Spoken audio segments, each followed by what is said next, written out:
कैसा चल रहा है आप लोगों का योगा अभ्यास?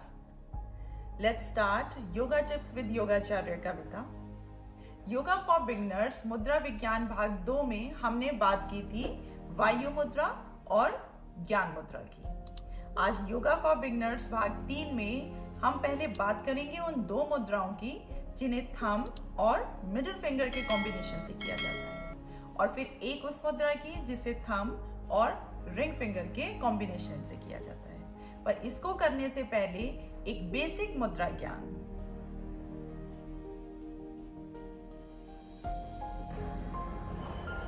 तो हमारे हाथ की हर एक उंगली के 3 भाग होते हैं, 1, 2 और 3।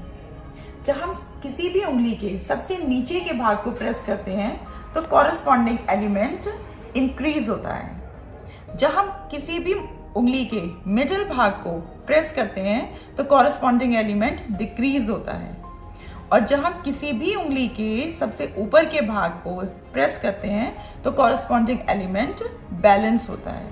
तो ये एक बेसिक प्रिंसिपल है मुद्रा विज्ञान का। तो बात करते हैं हमारी पहली मुद्रा की।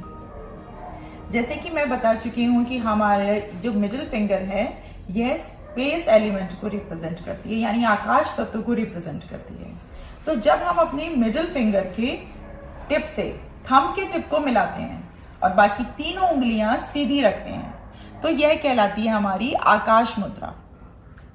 यह आकाश तत्व से ही पॉसिबल हो पाता है कि हम अपने आसपास की आवाजों को सुन पाते हैं।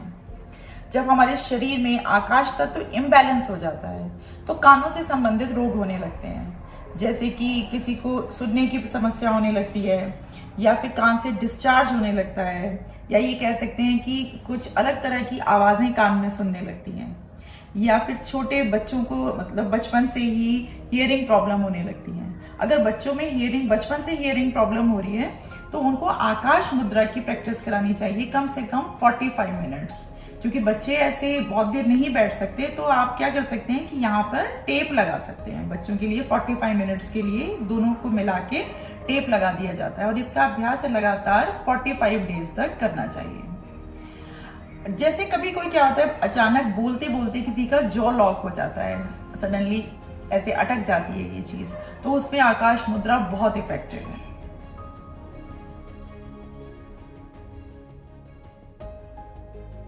अब वो दूसरी मुद्रा जिसे मिडिल फिंगर और थंब के कॉम्बिनेशन से किया जाता है, परंतु ये ऑपोजिट डायरेक्शन में की जाती है, इसे कहा जाता है शून्य मुद्रा।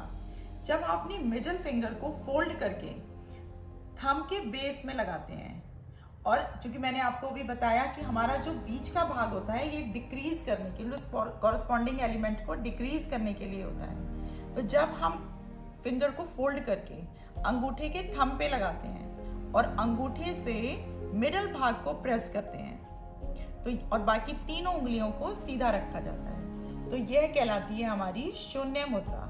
क्योंकि अब हम यहाँ पे देखिए अपने बीच के भाग को प्रेस कर रहे हैं तो इट मीन्स हम अपने आकाश तत्व को डिक्रीज कर रहे हैं। जब हमारे शरीर में आकाश तत्व की एक्सेस हो जाता है तो उसको डिक्रीज करने के लिए यह मुद्रा की जाती है।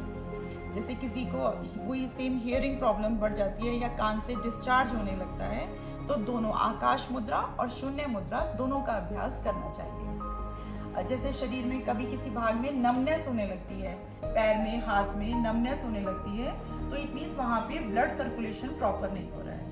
तो इस मुद्रा का, शून्य मुद्रा का रेगुलर अभ्यास करना चाहिए। रेगुलर अभ्यास शून्य मुद्रा का करने से ब्लड सर्कुलेशन भी प्रॉपर होता है।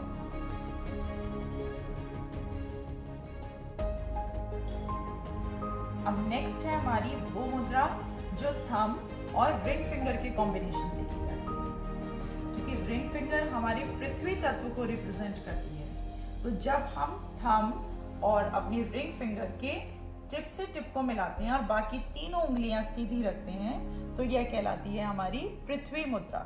यह हमारे शरीर में पृथ्वी तत्व को बैलेंस करती है। पृथ्वी तत्व के बैलेंस होने से हमारे मसल्स, बोन्स में स्ट्रेंथन होती है, और हमारे जैसे बच्चों में जो वेट गेन नहीं कर पाते हैं बच्चे या हाइट गेन नहीं कर पाते हैं, तो बच्चों के लिए यह मुद्रा बहुत इफेक्टिव है। जिन लोगों को वेट इंक्रीज करना है, ये वेट इंक्रीज करने के लिए पृथ्वी मुद्रा का अभ्यास करना चाहिए।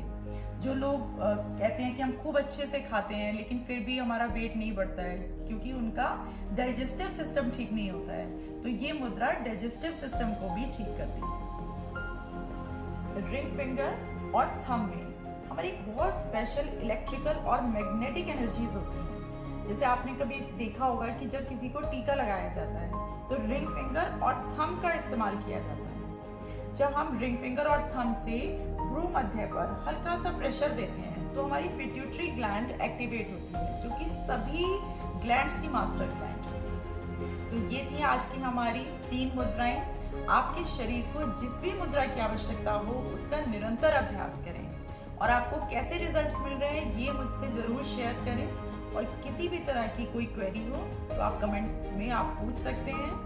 और हमारे चैनल को लाइक, शेयर और अगर हाँ सब्सक्राइब अभी तक नहीं किया है तो सब्सक्राइब जरूर करें।